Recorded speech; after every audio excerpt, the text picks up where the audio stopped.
This conference will now be recorded. Okay, come, we are going to get started. Shalom, everybody. No, let me say it for Rabbi. Yeah, no. Okay, so today's topic. First of all, I'd like to dedicate this Leila Nishmas, my stepmother, Bluma Bas Mordechai. I have a yard site for her today, and it's very fitting that the Lunch and Learn topic will be about marriage-related matters. She became my mother when I was 9 years old and was a wonderful mother for me throughout, and grandmother, mother for me and grandmother for my children.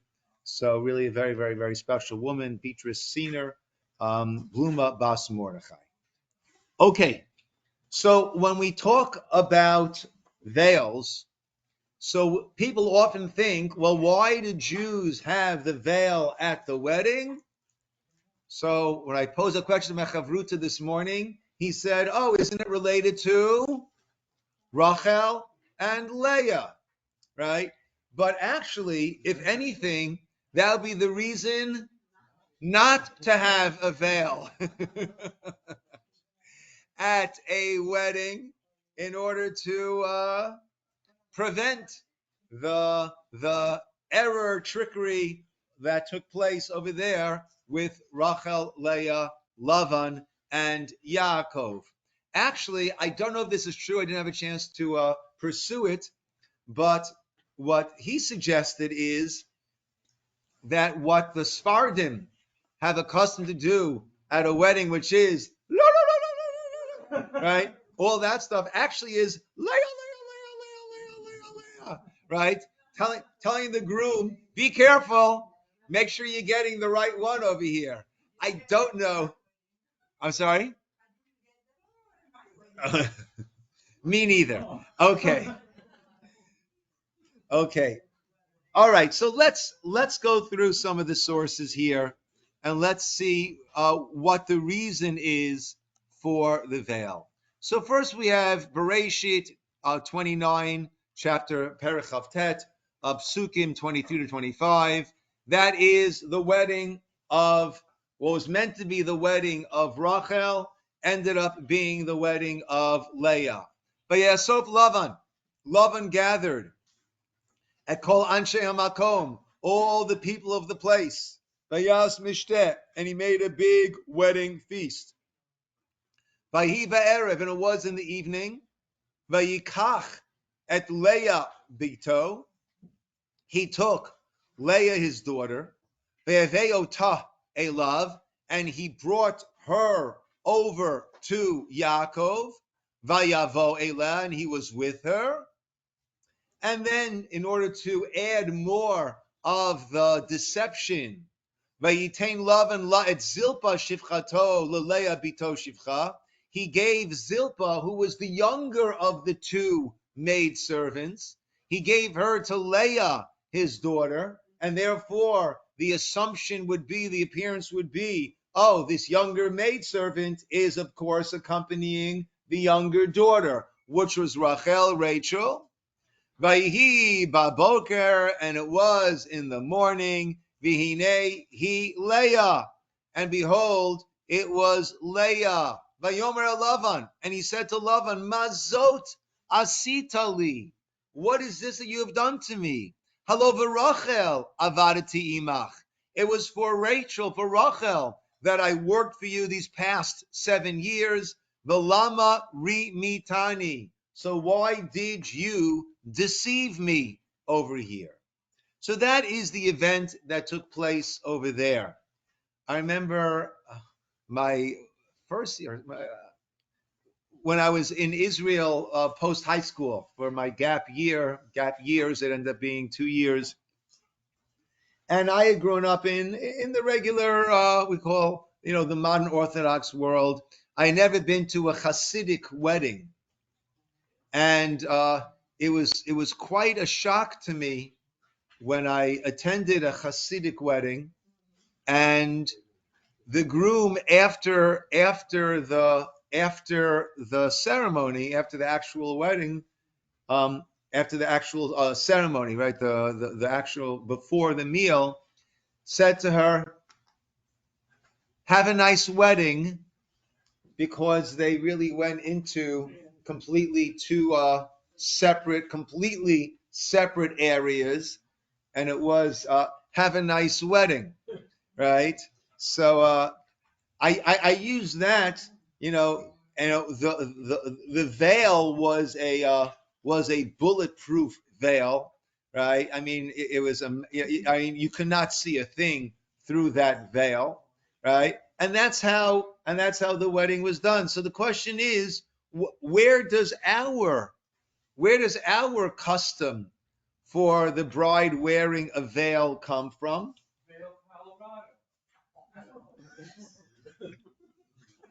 Where does our custom of the bride wearing a veil come from, right? And why doesn't it present an issue of a Rachel Leah situation, or even a more practical halachic issue that can come up? So let's continue on and let's take a look at Shulchan Aruch Even HaEzer. Shulchan Aruch, of course, is the code of Jewish law. There are 4 sections of Shulchan Aruch. There's one with the Orech Chaim, the way of life, that deals with day to day and prayer, holidays, Shabbos holidays. That's the Orech Chaim. Choshen Mishpat deals with business law. Yoredeya deals with many different things, including kashrut, family purity, mezuzah, and others. Even HaEzer deals with marriage laws. So we hear Ein Mekadshim, both in Hebrew and English, my friends. Ein Mekadshim v'pachim mishava pruta. One of the means of creating kiddushin, creating a marriage, is through giving something of value. Typically, we give a ring. That's how our kiddushin are typically done. That's actually one of the 3 ways that it can be done. But if it's done with that, it can't be with something that is worth less than a pruta, about 3 to 5 cents in today's world. Me, however, in kidsha b'chefetz stam, if he married her with an object, ein sarich lashumo tatchila. We don't need to have a proper assessment of the value of that object. Im shava pruta, right? Is it worth a pruta or not? Ella im shava pruta mikudeshet. As long as we find out that in fact it was worth a pruta, they're married. Va'afil, and even Mamar Levi said to her, skachli b'chayfet zeh sheshavin nun zuz. Even if he put a specific price tag on the item, marry me with this object that's worth 50 zuz. Below shamu tatchila, and they did not assess it first. If it's not worth the 50 zuz, we've got a problem. He didn't fulfill what he said he was going to do. But as long as nimtza achachach, if afterwards we find sheshavet nun zuz, that it's worth 50 zuz, mikudeshet, they're married. Continuing on, yesh omrim, there are those that say, she'im kid shebedava she'im bikiyin b'shumatan. If he marries her with something where we are not, it's difficult where we're not experts in appraising it. Upamim toim b'hem harbe, and it's something that people can often make a very serious miscalculation of its value. Right? You give what appears to be a diamond ring, right? Diamonds worth thousands of dollars, and it could be, I pronounce it carcase. Is that? Cubic zirconian. Thank you. Right? Worth maybe $100 or $2, or it could be glass, worth maybe, I don't know, $19.99 at Walmart. Yes, Leah.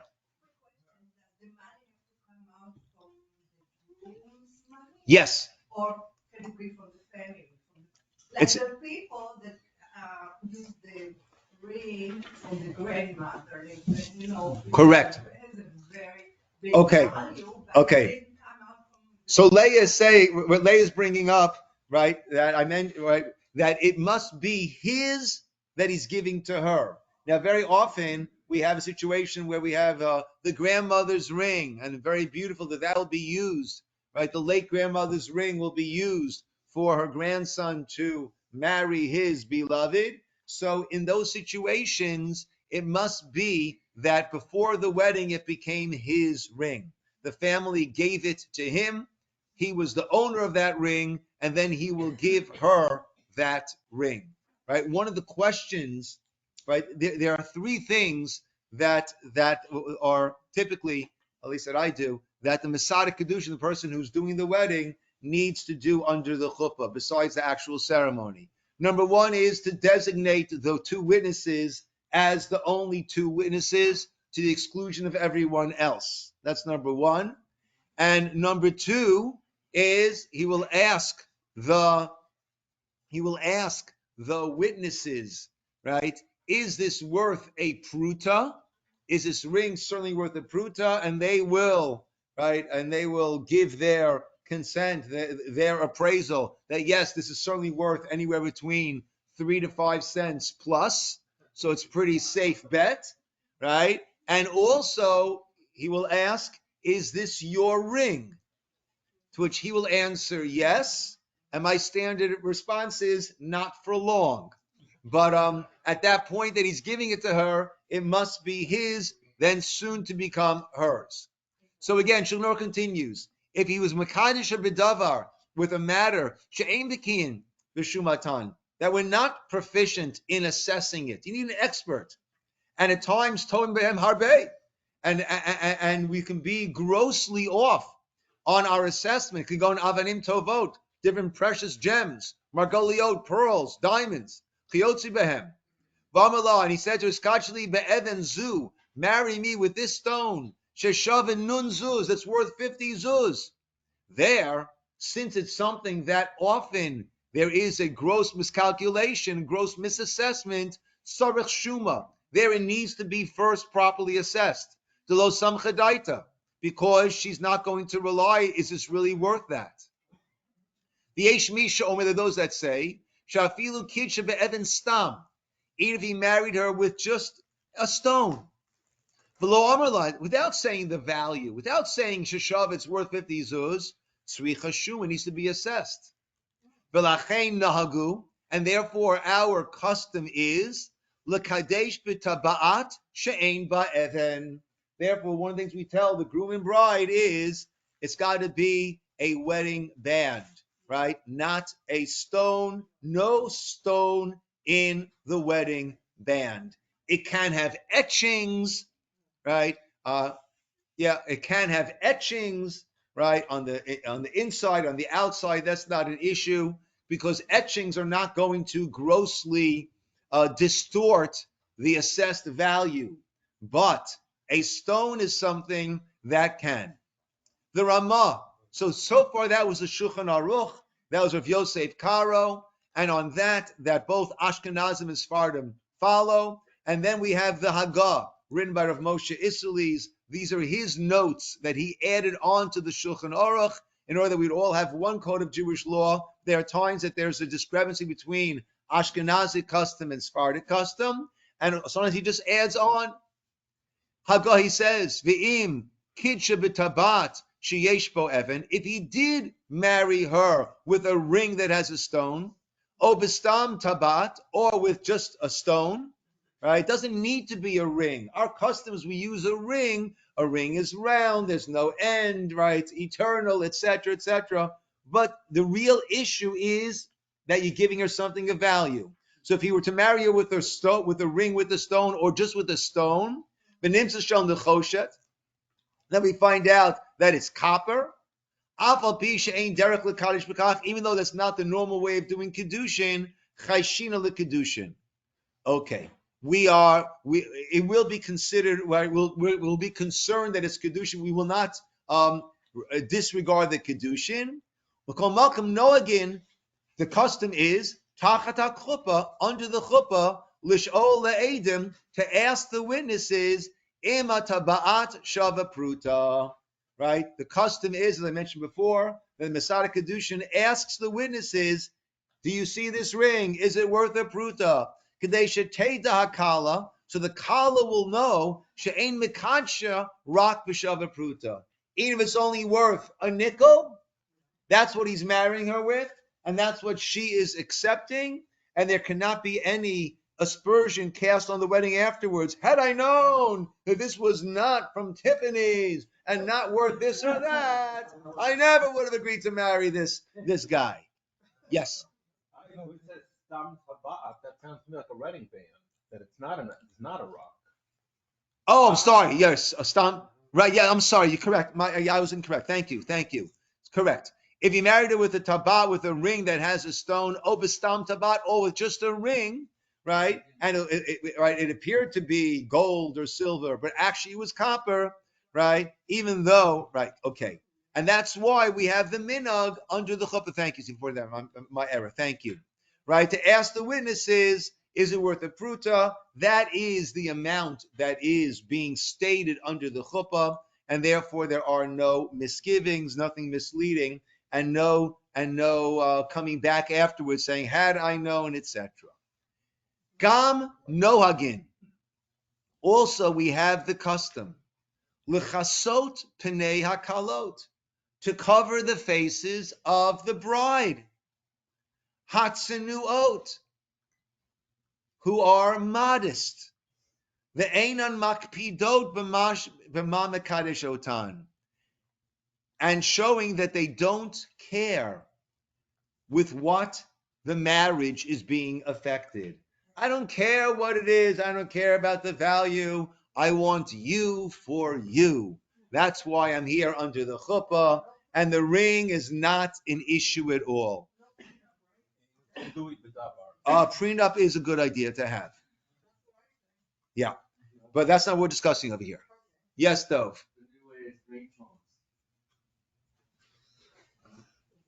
Back to Vail, Colorado. Okay, so the yes, Janet. So in a way, isn't the Kala sort of disregarding halacha? Because from what you've said, part of the basis of the kiddushin is this consideration. So that the consideration is it must be worth a pruta, and she's relying on the rabbi and the witnesses that it's worth a pruta. Beyond that, I don't care. I don't even need to look at it. Besides that, it is irrelevant. So the Ramah is here giving two reasons. Yes, Esther. 3 to 5 cents in today's world. 3 to 5 cents. How much was it then, though?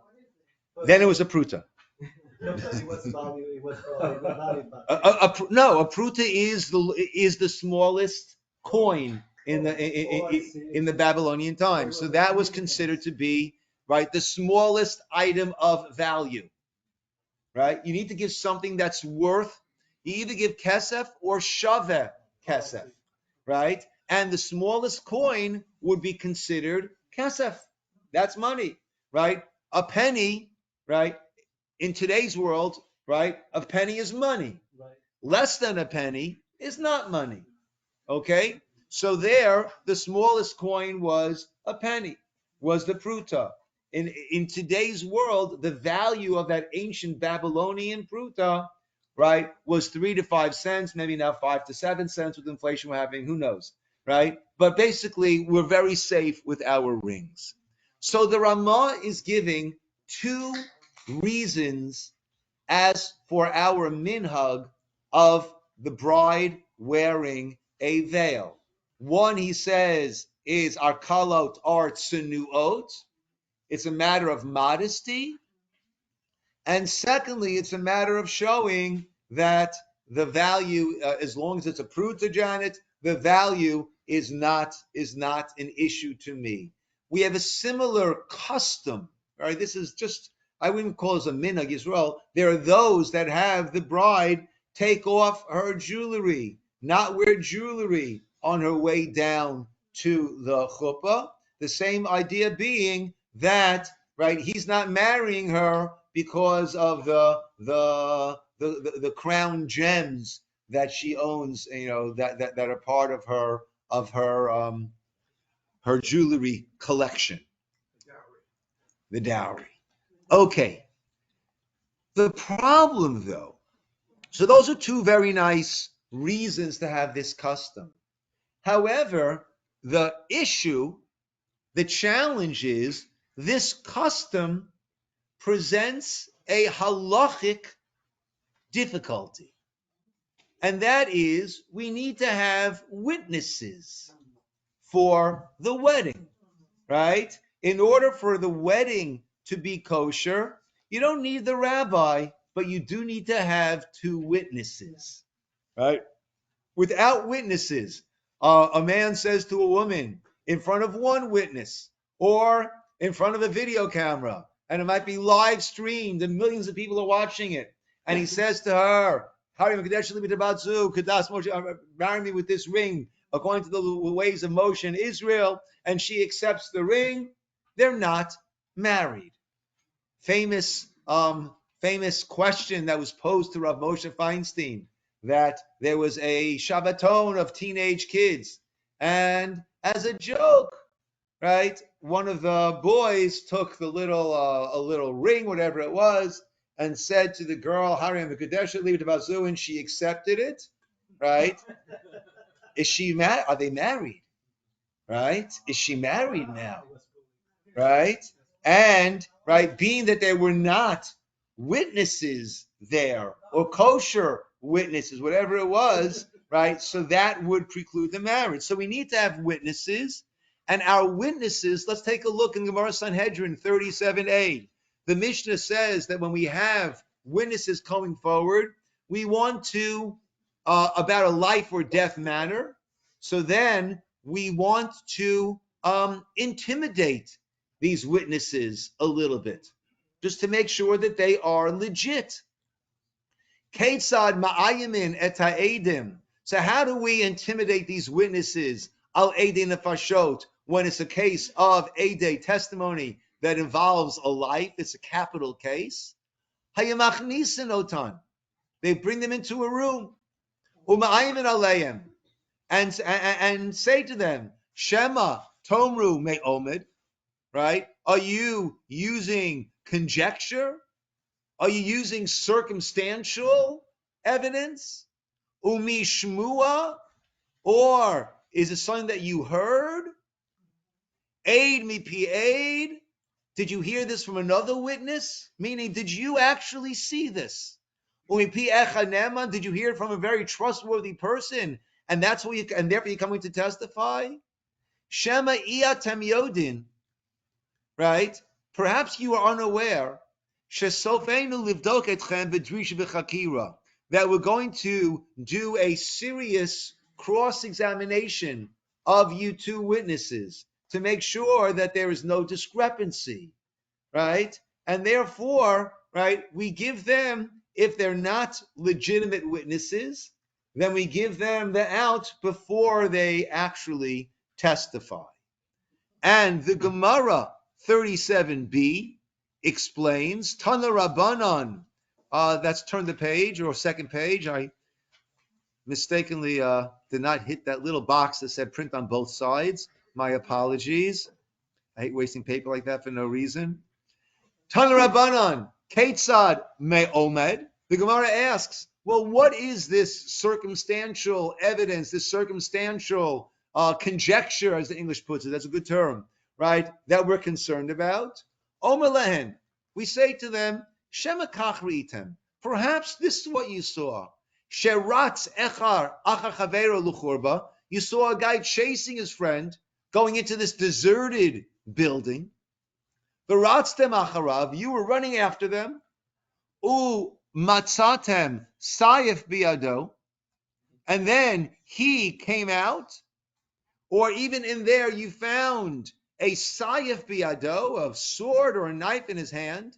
V'damo mitaftev, and the blood is dripping.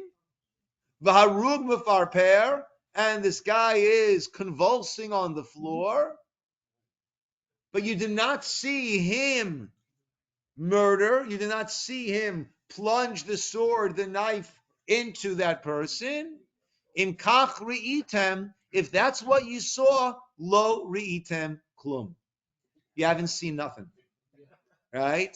Meaning you cannot testify. And we have a general rule, just very briefly. The pasuk says, "V'hitzilu ha'eda." We look to every possible way to try to acquit the person who is on trial. The reason being, if the person is actually innocent and we convict and we administer capital punishment to a person who's not deserving of it, that can never be remedied. However, if the person is truly guilty and we're going to acquit, Elokim Gadol, there is a great God in the sky. And the term that we often hear about the person going innocently to the grave, right? If the person is not innocent and he went innocently to the grave, at that point, it's not going to be innocent. God handles all scores. God handles all that happens here in this world. King Solomon, when he spoke to Hashem, right, and he spoke about the responsibility of being a dayan, the responsibility of being a judge, right? Because if I get it wrong, I'm imposing on you, God, to have to clean up after me. And that is a big, major responsibility. So now we see that circumstantial evidence is not enough. Let's go now to Shulchan Aruch Even HaEzer. Now let's apply this to marriages. Utzrichim ha'edim lirot hanetina mamash liyada olarishuta. Right? The Masada Kedushin makes sure that the witnesses are in position. They can't be sitting in the front row. They need to see the giving of the ring or whatever it is, mamash, literally, liyada, into her hand, onto her finger, in the case as we do nowadays with the ring. Olarishuta, or into her domain, right? They need to see it going there, right? We have her extend her right index finger, it's going to go on maybe the other hand, or certainly the ring finger. It goes there. We tell her to go like this, right? To close her finger on it, so to speak. Not fully necessary, but that's what we do. And then the Masada Kedushin and the witnesses say, Mikudeshet, Mikudeshet. Married, but they need to see it going on to her hand. But they need to see her hand, that it's her. Aval, im lo ra'u anatina mamish liyada, if they did not see the placement, literally, mamash, actually, into her hand, Afal pi shashamu, even though they heard Sha'amar, he said to her, Hiskachili b'chevetz ploni, marry me with this object. And afterwards, Yatsa mitachas yada, and afterwards, there, it's in her hand. Einan kiddushin, it's not kiddushin. Ad shiyiru hanatina mamash, until they see the actual giving. Ve'ein holchen bazeh, acher umdenut hochachot. Once again, we don't follow over here by an umdana, right? That this is what we can assume, this is what we can assess, this is what's logical. Of course, he gave it to her. No, he must see, the witnesses must see it be given directly to her. However, as Lev is pointing out, who is she? Yeah. Who is that masked woman? Who is that veiled woman? Right? The witnesses. So if we're talking about the veils that is common in our world, right? In the I would say the modern Orthodox, the regular Orthodox world, not just modern Orthodox, the normative Orthodox world. So then it's a veil that a person sees through, right? One of the ideas that we didn't mention over here, but of a veil, and that's why we have what's called the bedekin. Sephardim don't do it, but Ashkenazim have a custom of the bedekin, where the groom bedecks. He places the veil over her face. So one of the reasons for that, one of the reasons for that is that at a Jewish wedding, we symbolically go through the obligations of a husband to his wife. I would say Judaism is a very misogynistic religion. We don't care about the guy, we only care about the girl. It's all about the woman, right? It's very, very misogynistic. The guys, who cares about them? It's all responsibilities of the husband to the wife. He must he must house her. That's one obligation. For that we have the chuppah. And that's why he gets to the chuppah first, to make it his house. And then he brings her into his house. He must feed her. And that is why typically the groom and bride are fasting on the day of their wedding. And Johnny, you like this, right? The groom and bride are fasting on the day of their wedding, and therefore we have food in the yichud room afterwards for them to eat. But he feeds her. He's supplying food for her. He must clothe her, and symbolically, the bedecking is when he clothes her. But again, and then also he must have intimacy with her, and that is what we have afterwards in the yichud room.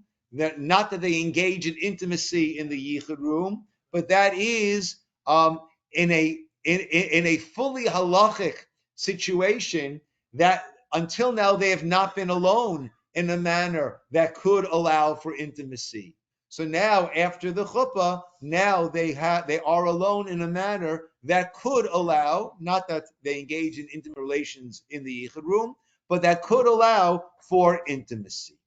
But again, Leiv's question. So our veils are pretty transparent, right? And fulfills this idea of him, right? But many veils are not the least bit transparent. You can't see through it at all.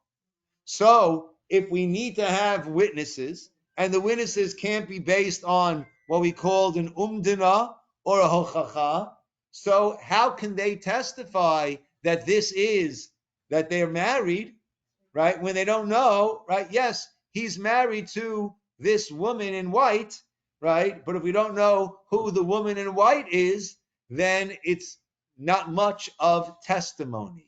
So how do we deal with that and our custom? So again, we have this custom. The Ramah mentioned two ideas. It's a matter of tzniut, of modesty, and also it's a matter of her disregard for the value. As long as it's worth a pruta, I don't care. I don't want to look at it. And I also mentioned the other idea of him symbolically fulfilling one of his obligations, which is to clothe her. But how does that work with the halacha of needing proper witnesses, proper testimony that's not based upon any conjecture? So we have from Rav Shlomo Zalman Auerbach, this is not translated, you'll have to trust me in the translation, and we have from Rav Avadi Yosef. Rav Shlomo Zalman passed away in 1995. I was living in Israel at the time. I attended his funeral, and the Israeli press could not figure out what was going on. Because all of a sudden, for this person who was not political at all, he was not in politics, he was not the Rosh Yeshiva of a big yeshiva, and there was between 300,000 and 400,000 people who attended his funeral, from all walks of life, right, and all types of yeshivot, from the most Haredi to the most nationalistic. They were all there at his funeral. He was an incredible, quiet, humble person who was a great posek, incredible posek, the side of halachic law, and someone who greeted everyone. With the yeshiva that I taught in Israel, we used to bring the boys there to meet with him, and he would get up out of his chair, walk over to the door, greet each boy as they walked in, shaking their hands warmly. He was an incredibly beautiful person. So he wrote, Achein minhagenu. Our custom is laharim hatziif shal pnei akala klape mala. Our minhag is that we lift up the veil Be'HDiat hakala mikos birkata erisin. When she's drinking from the kos, from the wine, right? We have 2 cups of wine. We have the first cut that we use for the erisin, the first stage of marriage. And the time of the Gemara, a year later, would be the second stage of marriage, right? The first stage is Harei Mekudeshetli. The second stage is the Sheva Brachot and the Chuppah. Now, we do them back to back, but each time that they drink from the wine both after the Kedushin and then after the Sheva Brachot. Our custom is to lift up from the face of the bride this veil at the time that she's drinking Mikos Birkat Erisin, from the cup of wine of upon which the blessings of the marriage were said. Umemela Roin. Oh no. Okay, I mistakenly copied Rav Avadia twice. Bear with me, and I will read it for us.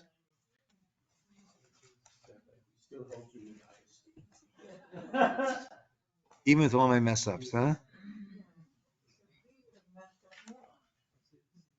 1 One time in second. 11 years is not. Don't worry. Don't worry. Or at least the ones that we were aware of. No. I'm just going to read it to us.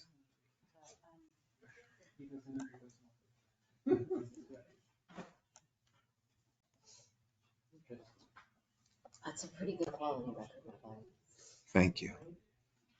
Okay. Maybe more than that. Just give me 1 second. Let me find it here in the original. It was sounding a little bit off as I was reading it. Okay. But while you're searching, I can tell the story why. I mean, I'm glad my wife is not here. Because We won't repeat that. That's horrible. What I gave her was less than I'm going to send her the link. 3 Careful. to 5 pennies. And it happened this way.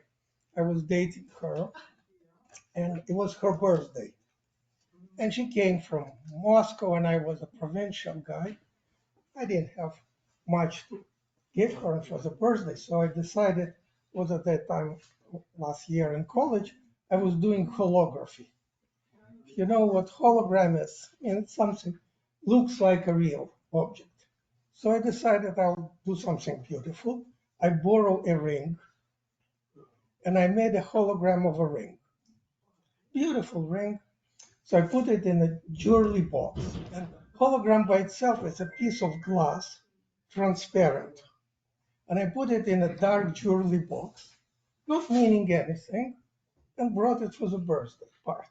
If you remember, it was 80s, early 80s, birthday parties were in a dimly lit room, barely visible. It was only one light on a stand, and it's ideal for viewing hologram. So I gave her the birthday present. She immediately ran to show it to her friends, to witnesses. And under this particular light, small light, you cannot see. You think that's a real object there. And the girls around her said, yeah, he proposed to you. So that's how we got married. The engagement or the marriage? Engagement. Engagement. Okay. Nice. Okay. So in the Nishmas Avram, he writes as follows: Yesh levarer, Edi Kedushin Shlom Akunis Hakala, Edi Kedushin who don't know the Kala, right? Sometimes, right, you have this person serve as the witness. They don't, right? They might not even have ever met the Kala of the bride before. And she's covering her face. Lama kasherim le'edud. Why is that kosher for testimony? The Kosovli Hagon of Shlomo Zalman Auerbach. And Rav Shlomo Zalman responded as follows: Gedolei Olam, the great Torah scholars of the world, Kvar Nosu v'Notavazeh, have already debated this, discussed this. Omikol Malcolm, and ultimately Lamase, Halacha Lamase, practical halacha, Kosov Pischei Tshuva, It's written there in Even HaEzer, and many other poskim, they wrote the Kevan, Shehukva'u. Once it's been established, Shezohi Hakala, right? Once it's known, this is the Kala. This is so and so-and-so's wedding. It's not like up for grabs. It's not, let's see who it's going to be. Let's roll the dice. It was established. This is the Kala. This is their wedding. She's the bride. And they brought her, they brought her to the chuppah. That's considered that the Eidim themselves know that this is the Kala, even if they didn't see her at all, and they don't recognize her, right? Wedding, this is so and so, that is sufficient. That's what Rosh Shlomo Zalman says. Rav, second, let me go back to here now. Rav Avadi Yosef is a little bit more. There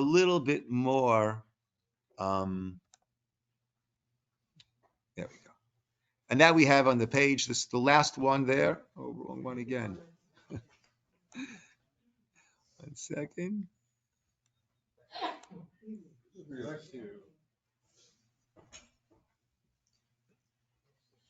Well, the ruling of Arba,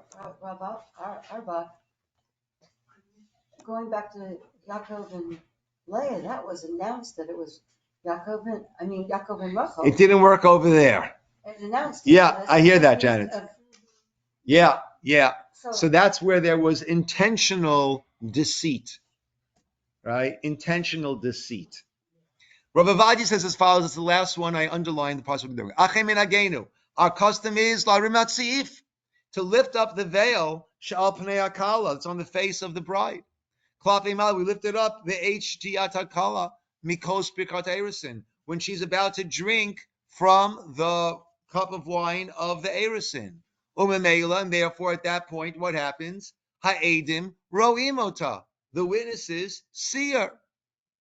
Right? And go further down, again underlined. Va'ikara einas masver shapin akala ela kisui dak ma'od.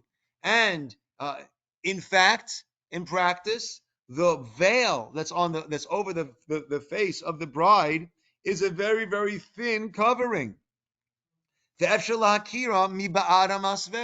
And one can recognize her through that veil. Thirdly, ובאמת שכבר הבאתי לאל דברי הרדב"ז, שנוהגים להגלות את פני הכלה קודם הקידושין. That the custom is to show the face of the kala prior to the kiddushin, right? And that's what often happens, right? Here, the way it's done in America, so we have the bedecking, and then, right, and the witnesses, we try to have the witnesses there they don't need to be, but it's good to have the witnesses there for the bedecking. And then here we have, then everyone's asked to please go sit down, right? Turn off yourself, right? And then like 45 minutes later is when the kala actually, makes it down the aisle to the chuppah. In Israel, the way it's done, at least the way that I did in Israel, we cut to the chase, right? He does the bedecking. Right? After that, when he leaves, he is led to the chuppah. Then she is led to the chuppah. And then they get married. So over there, the witnesses saw who she was over there by the bedecking. And therefore, tzadku, right? And therefore, we have covered our bases. And even though we don't normally go with circumstantial evidence, here they've gotten to see her. They see through the veil. They saw under the veil. The veil was lifted up. They saw before she was veiled. And therefore, this custom that is not related to Rachel and Leah. On the contrary, we have to do things to make it not like Rachel and Leah to help ensure that not that we're concerned of a Lavan swap, but that we need to have proper testimony, proper witnesses on this being the Kala. Actually, seeing 45 minutes prior to that, that's exactly what Lavan did. He showed 45 minutes prior Rachel, and then He didn't- later Anders. He didn't show Rachel at No, all. I mean, Yeah. it could have. It was 7 years earlier that he saw So it's Rachel. Halakhically, it's not good. I'm sorry. Halakhically, it's not good to show 45 minutes here without, and then later, what, I have to recognize the veil itself? But that's what I'm saying. So we have that. We have the veil being lifted up when she drinks. We don't have bulletproof veils. We can see through, right? So they're able to give their proper testimony. Whoever has been married, you are married. Don't have to worry. Yes, Leah.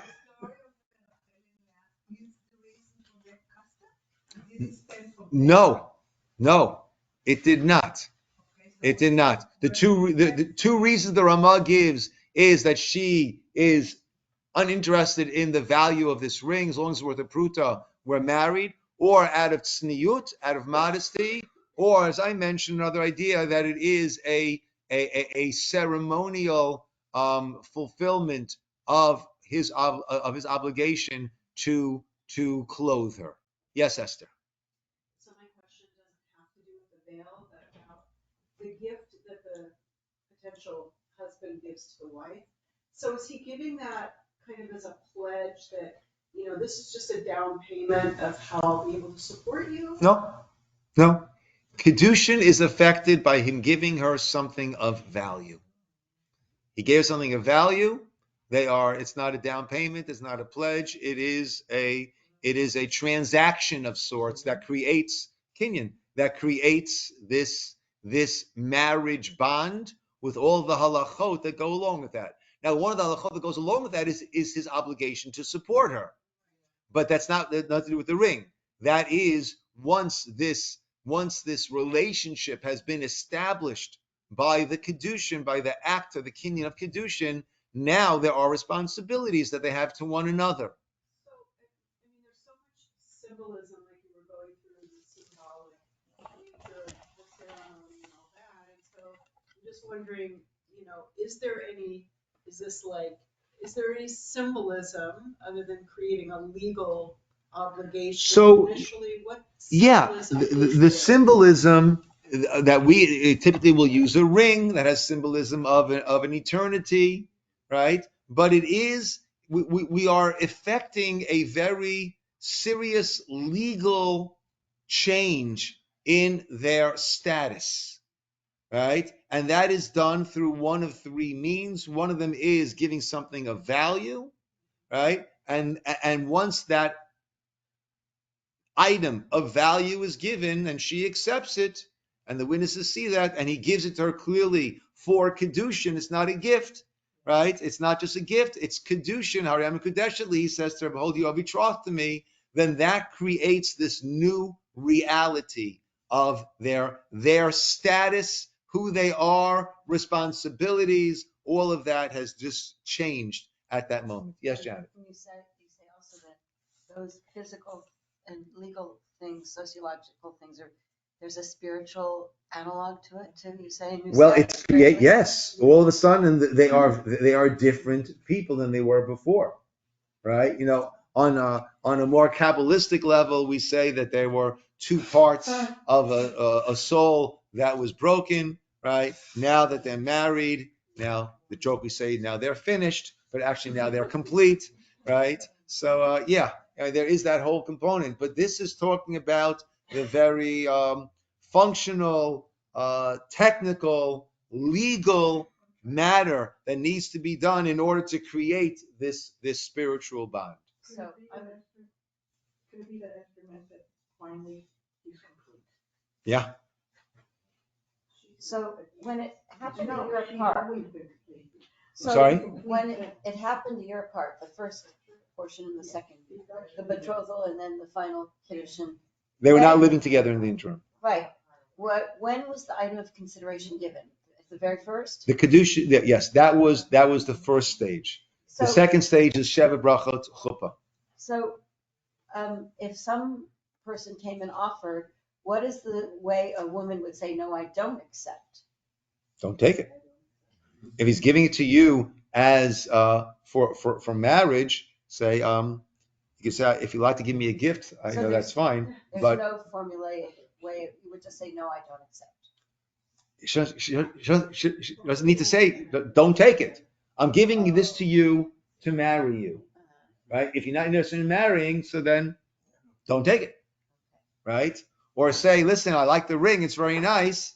I'll take it and we'll be good friends, but I have no intent of taking it for marriage, right? And then he can decide, right? Is that what he's looking for?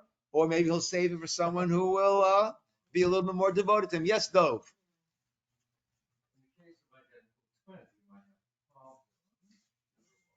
Oh, that's interesting. That's interesting, Yeah, I don't think. Buy one, get one. I hear, the veil is not essential.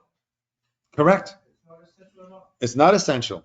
Absolutely not essential, right? In the case that was posted up Moshe about on that Shabbaton, right? There was no issue that she wasn't wearing a veil. That was not grounds to say, not a wedding. No, not essential at all, So right? Did we get this because of the Goyim had the veil first, or we had the veil first? We got it, the Ramah says, because of these reasons of tznius and disregard, right? I don't know. I don't know.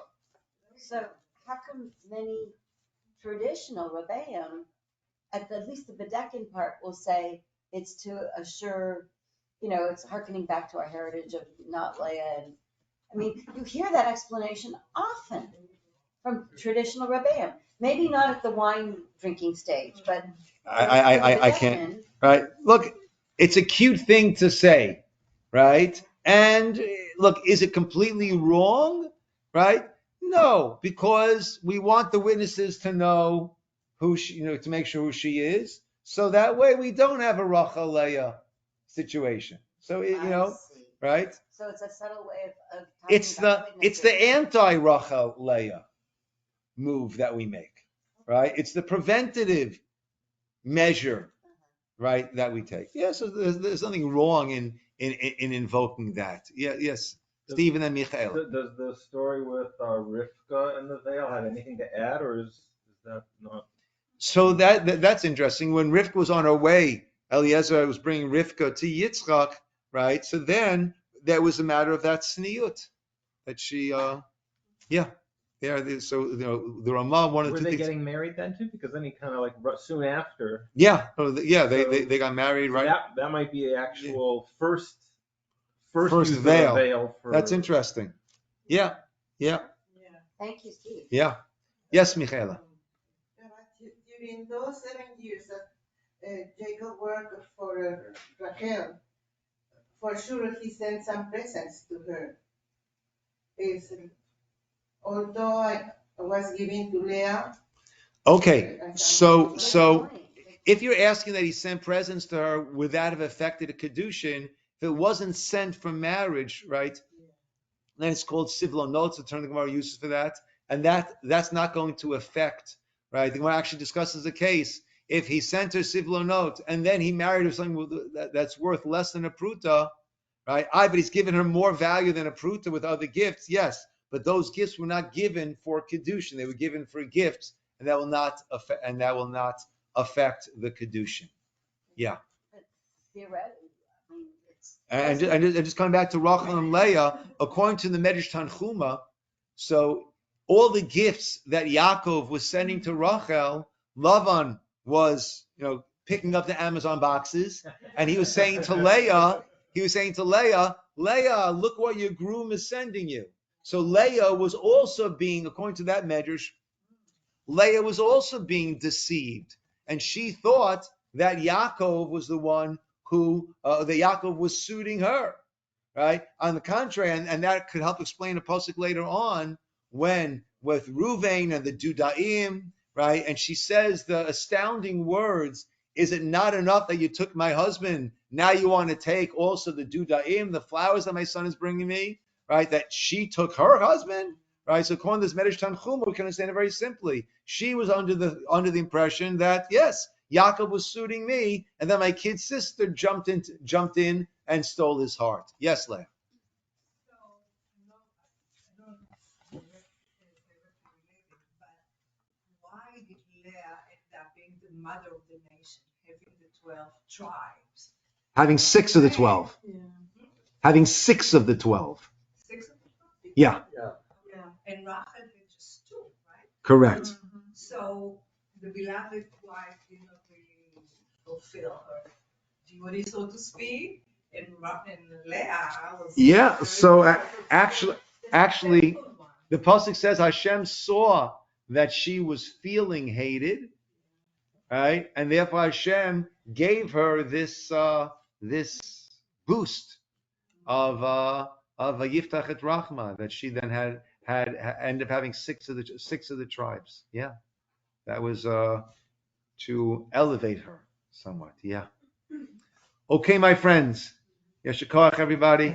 We'll call it over One here. thing that Michael statement brought up, theoretically, something of a pruta would have had to be done in year 6 to Rachel. So if there had been none of that, then Leah wouldn't have known to expect anything. Not following. Like the first portion, the Kiddushin, something would have had to been sent formally to Rachel in year 6 to. At some point, but nothing was ever sent for Kedushin to Rachel. Gifts might have been sent, Well, then, but Kedushin was never then how sent. could they do chuppah, or was that just, how could they do chuppah if neither of them had a formal In consideration? the time of the Gemara, once the Torah was given, we had Kedushin and Nisuin a year apart. Over there, I don't think he said, he definitely did not say, behold, you betrothed me with this ring, according to the laws of Moshe and Israel. Yeah, That's anachronism. that's a safe assumption. Yes, Cheryl. Well, to add on to what Leah was just saying, Yaakov said that the 2 sons of Joseph are also. Yeah, baby, yeah. So it's like we had It's like, Menachem and Ephraim okay, well, and Yosef 3, and right? Binyamin. Yeah, Benjamin. Yosef, yeah. Yeah.